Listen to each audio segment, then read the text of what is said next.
आज बात होगी इस देश की आन बान शान।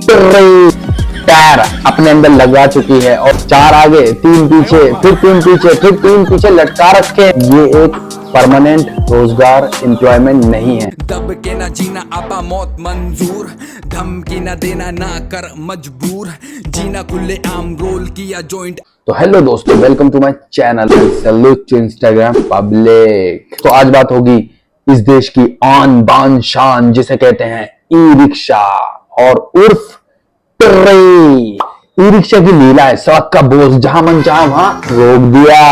आइए सबसे पहले हम कुछ विजुअल्स देखते हैं, लोगों के रिएक्शंस देखते हैं और पता लगाते हैं कि लोग इससे कितना परेशान है, कितना खुश है और कितना फायदा उठा रहे हैं। ई रिक्शे वाले को पीछे आगे आए बाएं दाएं कहीं भी कुछ भी हो रहा कोई मतलब नहीं है। उसका जो ब्रेक निकलता है वो मुंह से निकलता है और मुंह से निकलने के बाद सीधा सड़क पे। अब चाहे मरे जिए टुकड़े हो कुछ भी हो कोई मतलब नहीं, 10 रुपए के लिए मैं जिंदगी दांव पे लगा दूंगा। तो मैंने एक और तरक्की कर ली है, उसने ट्रैक्टर के टायर अपने अंदर लगा चुकी है और वो मॉडल फिर रही, यानी कि अब बड़े बड़े फोर्ड के जो ट्रक होते हैं उनको भी टक्कर दे रहा है।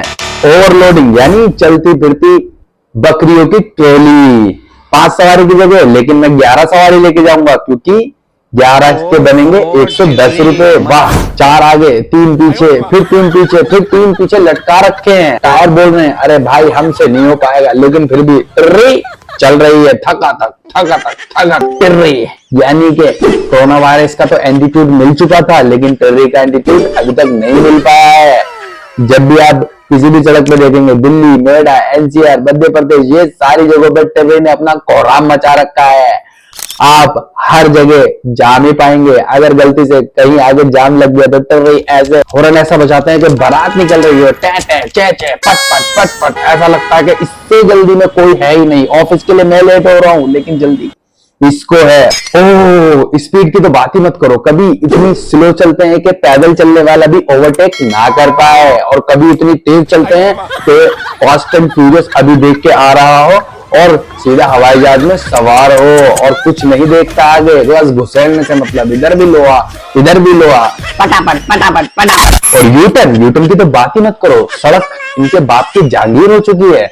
कोई आ रहा है, जा रहा है, खा रहा है, पी रहा है, कोई तेजी में आ रहा है, किसी ने इंडिकेटर दे रखा है, किसी ने बच्चे बिठा रखे हैं, कोई स्कूल छोड़ने जा रहा है, कोई परवाह नहीं है। जब इन्हें यूटर्न मारना रहेगा तो कुछ नहीं देखते, आग बंद करते क्यों, सीधा यूटर्न। कोई मरे, चोट लगे, आग फूटे, नाक फूटे, कोई मतलब नहीं। हमें भाई यूटर्न मारना है, हमारे दिमाग में बैठ गया यूटर्न मारना है तो यूटर्न फट से।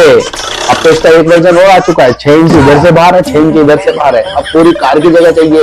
बाइक वाले को निकलने के लिए 100 बार सोचना पड़ता है, 150 बार हॉर्न देने पड़ते हैं, तब जाके ये बेचारे साइड देते हैं। और ऐसी बहुत सी गली होंगी जहां पर साइकिल ना गई हो, लेकिन ऐसी कोई सी गली नहीं बची जहां पे ई रिक्शा ना गया हो। हर गली में तुम्हें ई रिक्शा मिलेगा, छोटी हो, पतली हो, चौड़ी हो, नेड़ी हो, मेड़ी हो, कोई सी भी हो, सब में तुम्हें ई रिक्शा जरूर मिलेगा। ब्रेक कहाँ लगेगा ये हम तय करेंगे। भाई ऐसे रोकते हैं जैसे ट्रैफिक सिग्नल का बाप इन्होंने खरीद रखा हो। पीछे क्या है, पूरी दुनिया ब्रेक मार मार के हॉर्न मार मार के परेशान हो जाए, लेकिन इन्हें जैसी सवारी दिखी तो पूरा पैर ब्रेक पर। और जब तक सवारी तरीके से नहीं बैठ पाएगी, चाहे वो बीच सड़क हो बीच गली हो, कोई फर्क नहीं पड़ता।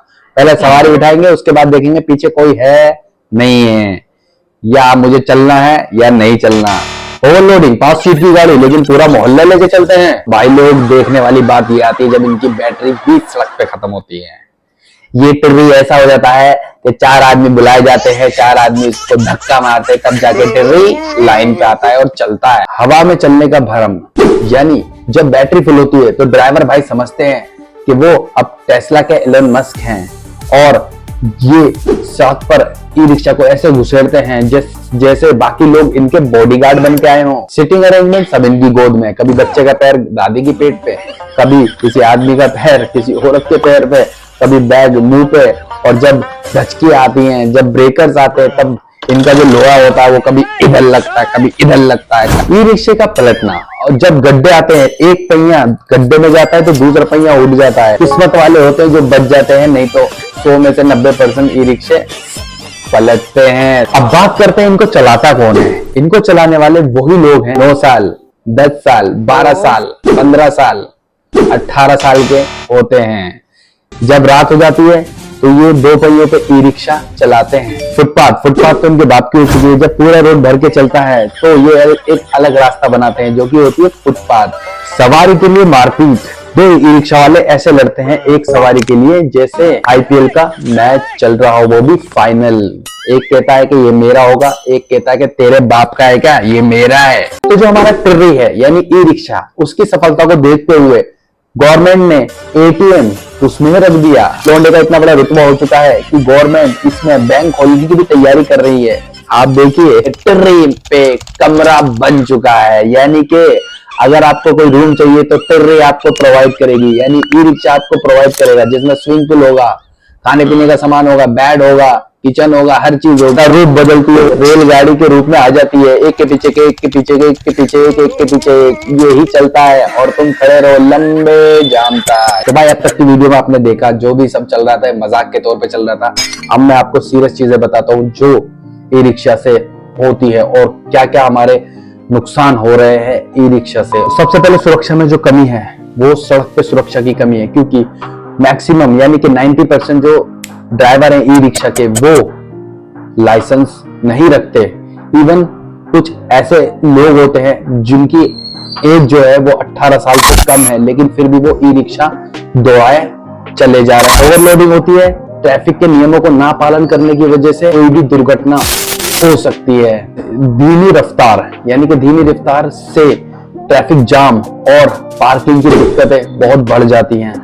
यानी कि किसी भी तरह का कोई रूल नहीं है कि कौन कौन वैलिड है ई रिक्शा चलाने के लिए, लाइसेंस कुछ नहीं पता।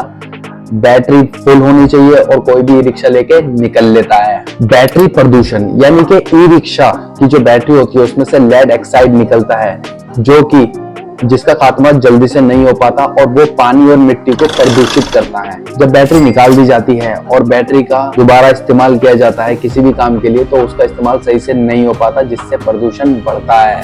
चार्जिंग की भी प्रॉब्लम बहुत ज्यादा है। चार्जिंग के लिए हमारे पास पर्याप्त इंफ्रास्ट्रक्चर भी नहीं है। जरूरत से ज्यादा बिजली खपत होती है जिससे पावर सप्लाई पे फर्क पड़ता है। और इसमें सबसे ज्यादा नुकसान उन्हीं का है जो ई रिक्शा चलाते हैं, क्योंकि ई रिक्शा वो लोडिंग करते हैं बढ़िया तरीके से और जो बैटरी की माइलेज की क्षमता होती है वो कम होती रहती है और बैटरी बार बार बदलनी पड़ती है, जिससे खर्चा ज्यादा बढ़ जाता है। ये एक परमानेंट रोजगार एम्प्लॉयमेंट नहीं है।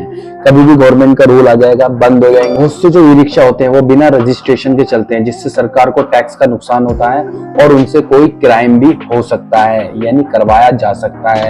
ई रिक्शा, छोटा हाथी, कार, ये जब पार्किंग करते हैं गलियों में या फिर फुटपाथ पर, इससे प्रॉब्लम होती है एम्बुलेंस निकलने की और कोई भी इमरजेंसी होती है उसको क्रॉस करने की। बिजली की अवैध खपत यानी कि कई ई रिक्शा जो होते हैं वो घरेलू मीटर से चार्ज होते हैं, जिससे जो घरेलू लोग होते हैं यानी जो गरीब लोग होते हैं उनकी जो बिजली की कैपेसिटी गवर्नमेंट ने तय कर रखी है उस पे सीधा असर पड़ता है और बिजली की कमी हो जाती है। बच्चों और स्कूल सुरक्षा पर खतरा यानी कि कुछ ई रिक्शा जो हैं वो एज ए वैन लगे हुए हैं स्कूल्स में और वो जब बच्चों को लेके जाते हैं इट मीन्स उस ई रिक्शा के अंदर ना तो पर्याप्त सुरक्षा होती है और ना ही स्किल्स ड्राइवर होते हैं, जिससे बच्चों की जो सुरक्षा होती है वो कम हो जाती है। ई रिक्शा जो है वो एक एज लिमिट के हिसाब से होना चाहिए। जैसे 40 से ऊपर के जो हमारे सीनियर सिटीजन हैं वो ही ई रिक्शा चलाएं ताकि रोजगार की कोई कमी ना पड़े, और उससे नीचे के जो बंदे हैं उनके लिए ये बैन किया जाए। वो लोग कुछ भी इसके अलावा कर सकते हैं। मैंने मैक्सिमम देखा है यंग जो लोग हैं वो ज्यादातर ई रिक्शा को प्रेफर कर रहे हैं और उसको चला रहे हैं, उसको कमा रहे हैं, जबकि उनके पास ऑप्शन है वो कुछ भी कर सकते हैं पैसा कमाने के लिए और कुछ सीख सकते हैं, कुछ अच्छा कर सकते हैं अपनी लाइफ के अंदर। तो भाई इस वीडियो में आज के लिए बस इतना ही। आपको अगर वीडियो अच्छी लगी हो तो प्लीज लाइक करें, फॉलो करें, सब्सक्राइब करें वीडियो को और इस जानकारी को आगे फॉरवर्ड करें, वीडियो को शेयर जरूर करें।